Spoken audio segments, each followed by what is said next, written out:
गुप्त नवरात्र की पावन तिथि में गुरुजी पंडित प्रदीप मिश्रा जी द्वारा बिहार खगड़िया में श्री नंदीश्वर शिव महापुराण कथा की 19 जून मतलब पहले दिन की कथा पूर्ण हो चुकी है। यह कथा 19 से 25 जून 2023 तक दोपहर के 2 बजे से लेकर 5 बजे तक चलने वाली है, जिसका आनंद आप आस्था और यूट्यूब पर प्राप्त कर सकते हैं। आज की कथा में गुरुजी ने नंदीश्वर महादेव वाला बिल्कुल नया उपाय की जानकारी दी है, जो कि एक काफ़ी अच्छा रोग मुक्ति उपाय है। और गुरुजी ने यह उपाय बताया है कि आपको अगर कोई बड़ी बीमारी हो गई है, लीवर, किडनी और कैंसर जैसी बड़ी बीमारी होने पर आपको यह उपाय करना है। उपाय कब और कैसे करना है, इसकी जानकारी हम आपको इसी वीडियो के अंत में देने वाले हैं। साथ ही आज गुरुजी ने 5 बेलपत्र, 5 दूर्वा, 5 कलश जल और 5 पुष्प वाला बिल्कुल नए उपाय की जानकारी दी है। यह जानकारी भी आपको इसी वीडियो में प्राप्त होने वाली है। इसके साथ ही गुरुजी ने एक और उपाय की जानकारी दी है, जिसे आप इस गुप्त नवरात्र के अवसर पर 20 जून 2023 को मतलब कल कर सकते हैं। और अधिक से अधिक लाभ प्राप्त करने के लिए यह उपाय को आप कल जरूर करें, जिसकी जानकारी भी आपको इसी वीडियो में मिलने वाली है। आज की कथा में गुरुजी ने कुल 15 उपाय पत्र और उपयोगी जानकारी दी है। सभी की जानकारी हम आपको इस वीडियो के माध्यम से दे देंगे। अगर आपने आज की कथा नहीं सुन पाई है तो पूरी कथा का रास्ता तो आपको इस छोटे से वीडियो से प्राप्त होने वाला है। पिछली कथा के वीडियो में हमने आपसे एक प्रश्न किया था कि क्या आप बेलपत्र को सोमवार के दिन तोड़ सकते हैं। उसका सही उत्तर है नहीं, बिल्कुल नहीं तोड़ सकते हैं। और आज के वीडियो का प्रश्न आपके स्क्रीन में दिख रहा है, जो कि इस प्रकार है, नंदी जी की पत्नी का क्या नाम है। आपके ऑप्शन इस प्रकार हैं, ए सुलेखा, बी सुयसा। आप इस प्रश्न का उत्तर अभी कमेंट के जरिए हमें भेज सकते हैं। हम इस प्रश्न का उत्तर आपको कल के वीडियो में जरूर दे देंगे। बढ़ते हैं आज की कथा की पहली जानकारी की ओर। गुरुजी ने कहा आपको अपनी भक्ति और अपने कर्म में विश्वास रखना है कि मैं जितना कर्म करूंगा उसी के अनुसार मेरे को फल की प्राप्ति होगी। और इसमें गुरुजी ने कहा कि बिहार के लोगों का क्या कहना, पूरे भारत में आपको बिहार के लोग देखने को मिलेंगे। सभी प्रदेशों में, कई राज्यों में बिहार के लोग कार्य करते हैं, क्योंकि उनका विश्वास अटूट है। उनका शिव के प्रति विश्वास और खुद के प्रति विश्वास अटूट है। इसके बाद गुरुजी ने कहा हम कभी भी किसी भी कथा की शुरुआत भजन से नहीं करते हैं, पर इस कथा की शुरुआत हम एक भजन से करेंगे, जो कि बाबा के भरोसे चलते आए हैं। इस भजन के साथ ही इस कथा की शुरुआत कर रहे हैं। बढ़ते हैं आज की कथा की दूसरी जानकारी की ओर। गुरुजी ने कहा 3 चीज़ें चंचल होती हैं। बचपन में बच्चों के पांव चंचल होते हैं, वो एक जगह स्थिर नहीं बैठता है, कहीं बैठाओ कहीं उठकर भाग जाता है।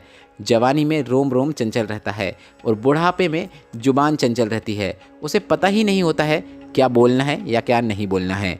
बढ़ते हैं आज की कथा की तीसरी जानकारी की ओर। गुरुजी ने कहा जब हमारे शरीर में ताप बढ़ता है, बुखार बढ़ता है, तो हमें औषधि लेना पड़ता है, जिससे हमारे शरीर का ताप, हमारे शरीर की बीमारी कम हो जाती है, ठीक हो जाती है। उसी तरह आत्मा का भी ताप बढ़ता है, बुखार बढ़ता है, जो कि लोभ, अहंकार, काम और तृष्णा का ताप होता है।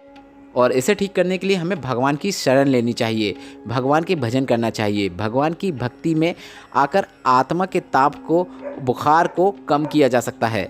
बढ़ते हैं आज की कथा की चौथी जानकारी की ओर। काजल कुमारी जी पत्र लेकर आए, जिसमें उन्होंने लिखा मेरी शादी मई 2019 में हुई थी। मेरे घर में संतान की प्राप्ति थोड़ी देर में हुई। मैं जब गर्भवती थी तो डॉक्टर ने कह दिया था कि बच्चे की धड़कन नहीं है, बच्चे को साफ करवा दीजिए, निकलवा दीजिए।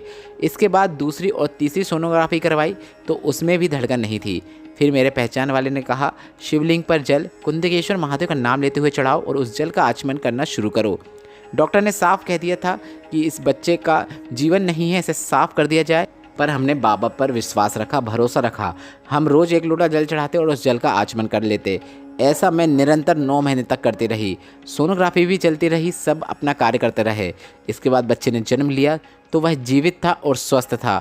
उसी का आभार व्यक्त करने के लिए मैं कथा पंडाल में आई हूँ। बढ़ते हैं आज की कथा की 5वीं जानकारी की ओर।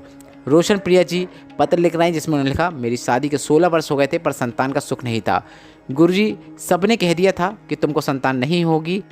फिर इसके बाद मैंने सफ़ेद आंकड़े की जड़ वाला उपाय किया, साथ में मैंने बेलपत्र चढ़ाकर उस बेलपत्र का आचमन करना भी शुरू किया। और बाबा की कृपा से 4 माह की गर्भवती हूँ, उसी का आभार व्यक्त करने में कथा पंडाल में आई हूँ। बढ़ते हैं आज की कथा की 6वीं जानकारी की ओर। एक पत्र आया, जिसमें लिखा था कि पत्र आप पढ़ लेना, पर मेरा नाम मत बताना। मेरे पति की मुझसे शर्त लगी थी कि गुरुजी पंडित प्रदीप मिश्रा जी बिहार नहीं आएंगे। मैंने पति से शर्त लगा ली कि गुरुजी आने वाले हैं, पर उन्होंने नहीं मानी। 50,000 रुपये की शर्त रखी थी। 50,000 रुपये लेकर मैं कथा पंडाल में आई हूँ। 5,000 रुपये मैं दान करूंगी और 45,000 रुपये की मैं बिस्कुट खिलाकर जाऊंगी। ऐसा रोचक पत्र पढ़ के गुरुजी को भी बहुत आनंद की प्राप्ति हुई। बढ़ते हैं आज की कथा की 7वीं जानकारी की ओर। अनीता देवी जी पत्र लेकर आई जिसमें उन्होंने लिखा, एक लोटे जल का क्या वर्णन करूं। मेरे छोटे लड़के को बहुत दिनों से चर्म रोग हो गया था। इतना चर्म रोग बढ़ गया था कि सभी डॉक्टर को दिखाया पर रोग ठीक नहीं हो रहा था। इसके बाद मैंने आपकी शिव महापुराण कथा टीवी में सुनना शुरू किया और आपके बताए अनुसार एक लोटा जल और एक बेलपत्र शिवलिंग पर चढ़ाकर उसका आचमन करवाना शुरू किया। बाबा की कृपा से मेरे बेटे का चर्म रोग ठीक हो गया है। उसी का आभार व्यक्त करने में कथा पंडाल में आई हूँ। बढ़ते हैं आज की कथा की 8वीं जानकारी की ओर। आकांक्षा जी पत्र लिख आई जिसमें उन्होंने लिखा, एक बेटी है जिनका ये पत्र है जिसमें लिखा था कि खगड़िया वालों की नज़र उतारनी पड़ेगी क्योंकि पूरे बिहार में गुरुजी पंडित प्रदीप मिश्रा जी की शिव महापुराण कथा नहीं हुई थी और यह कथा पहली बार हो रही है बिहार में। हम खगड़िया वालों के तो भाग्य ही खुल गए। बढ़ते हैं आज की कथा की 9वीं जानकारी की ओर। अर्चना देवी जी पत्र लेकर आई जिसमें उन्होंने लिखा, गुरुदेव जी मैं क्या वर्णन करूं, बाबा पर भरोसा करना आपने ही सिखाया है। गुरुदेव मैं साधारण परिवार से हूँ और उसी आधार पर मेरी शादी हुई और वैसा ही परिवार मिला। बच्चे भी हुए, बड़े भी हुए, पर जीवन का संघर्ष समाप्त नहीं हुआ। बचपन से जो जीवन का संघर्ष शुरू हुआ था बड़े तक वह समाप्त नहीं हुआ। बच्चे बड़े हुए, उन्होंने कहा, सीहोर वाला महाराज कहता है सारी समस्या का हल एक लोटा जल, तो हमने एक लोटा जल चढ़ाना शुरू किया। मेरा बच्चा बहुत समय से सरकारी नौकरी का प्रयास कर रहा था पर वह पास नहीं हो पाता था। फिर मैंने बच्चों से कहकर पशुपतिनाथ व्रत करना शुरू किया। 2 सोमवार करने के बाद तीसरा सोमवार करने गई पर मेरे मन में इतनी दुविधाएं थी परेशानियां थी, तो मैंने तीसरे सोमवार में जब मंदिर गई तो वहीं पर मैंने गलती से जो 5 दिए जलाने होते हैं मैंने 6 के 6 दिए जला दिए। फिर मैंने उस गलती की बाबा से क्षमा मांगी, बाबा के सामने नाक रगड़कर माफ़ी मांगी। फिर से मैंने वह व्रत दोबारा से किया, वह तीसरा व्रत दोबारा की और बाबा से विनय करती रही कि मेरे बेटे को सरकारी नौकरी में सफलता प्रदान करें। मेरे बेटे ने बहुत समय पहले रेलवे का एक एग्ज़ाम दिया था जिसका रिजल्ट नहीं आया था, पर जब मैं 5वां व्रत करके घर आई तो बेटे ने घर पे बताया कि माँ मेरी रेलवे में नौकरी लग गई है। उसी पल का क्या वर्णन करूँ, मेरे पास शब्द नहीं है। मेरे जीवन के सभी आंसू महादेव ने पोंछ लिए। उसी का आभार व्यक्त करने में कथा पंडाल में आई हूँ। बढ़ते हैं आज की कथा की 10वीं जानकारी की ओर। वंदना कुमारी जी पत्र लेकर आई जिसमें उन्होंने लिखा, 5 साल से मेरे को संतान नहीं थी। फिर मैंने गर्भ धारण किया पर डॉक्टर ने जांच करके बताया कि गर्भ में जो बच्चा है उसके लीवर और किडनी खराब हैं। यह बच्चा ठीक नहीं रहेगा, इस बच्चे को समाप्त कर दीजिए। बाबा को एक लोटा जल चढ़ाना शुरू किया और जल का आचमन कर लेती। जल का आचमन करते करते 9 महीने निकल गए। इसके बाद बच्चे ने स्वस्थ जन्म लिया और डॉक्टर ने भी उसकी जांच की, लीवर किडनी सब ठीक है, वो बच्चा पूरी तरीके से स्वस्थ है। उसी का आभार व्यक्त करने में कथा पंडाल में आई हूँ। बढ़ते हैं आज की कथा की 11वीं जानकारी की ओर। गुरुजी ने एक काफ़ी अच्छी बात बताते हुए कहा, लोग नंदी का पूजन क्यों करते हैं, नंदी भोलेनाथ के सामने क्यों बैठे रहते हैं। गुरुजी ने कहा, जब देवताओं ने विष लाकर महादेव को दिया तो महादेव ने उस विष का आचमन करना शुरू किया, विष को पीना शुरू किया, पर पीते पीते वह विष नीचे भी गिर रहा था और नीचे गिर रहे विष को सांप बिच्छू ने चाट लिया जिससे वे जहरीले हो गए। अब नंदी ने भी देखा कि महादेव के मुख से विष की एक लार लगातार नीचे गिर रही है। नंदी तुरंत उठकर खड़े हुए और महादेव के मुख से जो विष की लार नीचे गिर रही थी, विषैली लार नीचे गिर रही थी, उसे चाटने लगे। और चाटते चाटते विष जब नंदी के शरीर में चला गया तो नंदी भी पछाड़ खाकर नीचे गिर गए और शंकर भगवान की उसी समय आंखें खुल गई और उन्होंने नंदी को आवाज़ दिया और नंदी तुरंत उठकर दौड़कर महादेव के पास आ गया और महादेव ने देखा कि उनके गले में बहुत अधिक मात्रा में विष इकट्ठा हो गया है। तो महादेव उसी समय उनके गले में हाथ फेरने लगे और हाथ फेरते फेरते ही उन्होंने पूरा विष खींच लिया। और उस समय प्रसन्न होकर भोलेनाथ ने नंदी को वरदान दिया कि जब भी मैं जहाँ पर भी रहूँगा तुम मेरे सामने ही रहोगे। पर ऐसा वरदान पाने के बाद भी नंदी को प्रसन्नता नहीं हुई। इस पर शंकर भगवान बोले कि ऐसा क्यों। तो नंदी जी बोले कि मैं तो नंदी हूँ, धरती पे रहता हूँ, धरती पे ही चलता हूँ, तो आपसे एक निवेदन करना चाहता हूँ, आप अपने लिए कोई अलग लोक मत बनाइएगा, आप पृथ्वी को छोड़कर कहीं भी मत जाइएगा, आप सदैव यहीं पे निवास कीजिएगा। बढ़ते हैं आज की कथा की 12वीं जानकारी की ओर। गुरुजी ने कहा, हमने आपसे पहले भी कहा है, बहुत कष्ट में जीवन निकल रहा हो, जीवन में कष्ट अधिक मात्रा में हो जो समाप्त नहीं हो रहा हो, तो आपको एक बात करने को कहा था। आपको नंदी के चरणों के पास बैठकर मौन होकर भोलेनाथ की शिवलिंग के दर्शन करना है।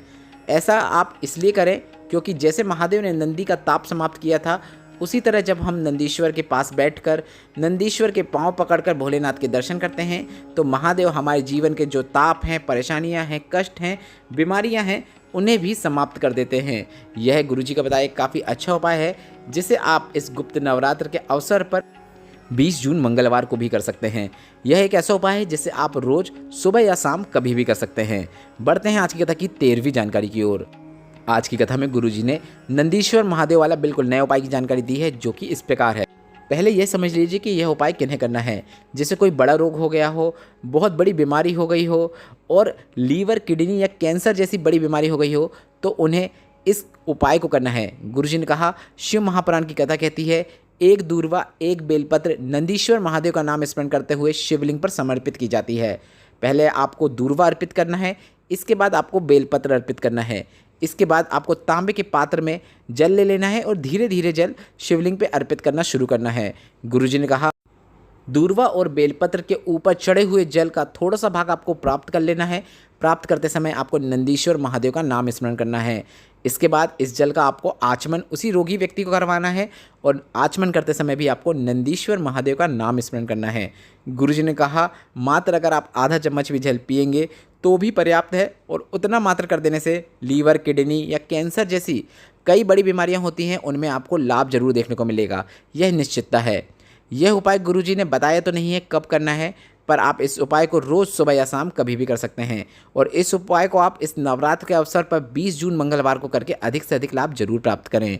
बढ़ते हैं आज की कथा की 14वीं जानकारी की ओर। गुरुजी ने कहा, जिन बच्चों का शादी विवाह नहीं हो रहा हो या फिर शादी में अड़चने आ रही हो, विवाह में अड़चने आ रही हो, बात बनते बनते बिगड़ जाती हो, या फिर जिनको सफ़ेद आंकड़े की जड़ का उपयोग करने के बाद भी, उपाय करने के बाद भी, कमर में बांधने के बाद भी संतान की प्राप्ति नहीं हुई हो, तो इस नए उपाय को कर सकते हैं। मतलब आप गुरुजी का बताया आज की कथा का यह बिल्कुल नया उपाय शीघ्र विवाह के लिए और संतान प्राप्ति के लिए कर सकते हैं। सफ़ेद आंकड़े की जड़ का उपाय कार्य नहीं भी किया है तो भी यह उपाय करके आपको सफलता जरूर प्राप्त होगी। यह एक विशेष उपाय है जो कि आज की कथा में गुरुजी ने बताया है, जिसमें आपको 5 पुष्प, 5 बेलपत्र, 5 दूर्वा और 5 कलश जल की आवश्यकता होगी। गुरुजी ने कहा, यह चीज़ें साधारण नहीं हैं, पर यह उपाय आपको एक विशेष तरीके से करना है।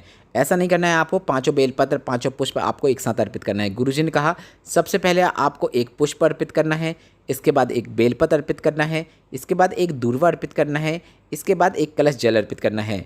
गुरुजी ने कहा, आप अर्पित करते समय नंदीश्वर महादेव या फिर तुमरुका जी का भी नाम स्मरण कर सकते हैं।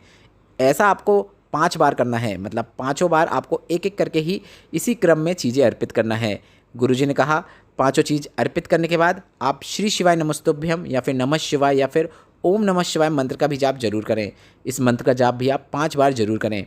गुरुजी ने कहा, यह उपाय अगर आप 5 से 7 सोमवार करेंगे तो आपको संतान की प्राप्ति भोलेनाथ की कृपा से जरूर होगी। और अगर आप यह उपाय शादी या विवाह के लिए कर रहे हैं तो आपको उत्तम रिश्ते की प्राप्ति जरूर होगी। तो आप समझ गए होंगे यह उपाय आपको कैसे करना है।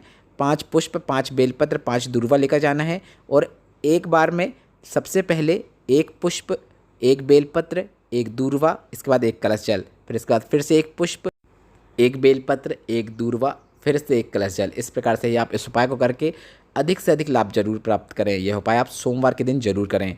बढ़ते हैं आज की कथा की 15वीं और अंतिम जानकारी की ओर। गुरुजी ने कहा, जो नारी के गर्भाशय में गांठ हो गई हो या फिर शरीर में कहीं पर भी गांठ हो गई हो, उसका वर्णन हम आपको कल की कथा में बताएंगे। तो गुरुजी इस उपाय की जानकारी आपको कल देंगे। आज की कथा में गुरुजी के बताए उपाय से संबंधित अगर आपके मन में अभी भी कोई प्रश्न हो तो वे प्रश्न आप कमेंट के जरिए पूछ सकते हैं। अगर आज की कथा से आपको भी आनंद की प्राप्ति हुई है तो इस वीडियो को लाइक करके कमेंट बॉक्स में हर हर महादेव टाइप करना मत भूलिएगा। श्री शिवाय नमस्तुभ्यम। हर हर महादेव।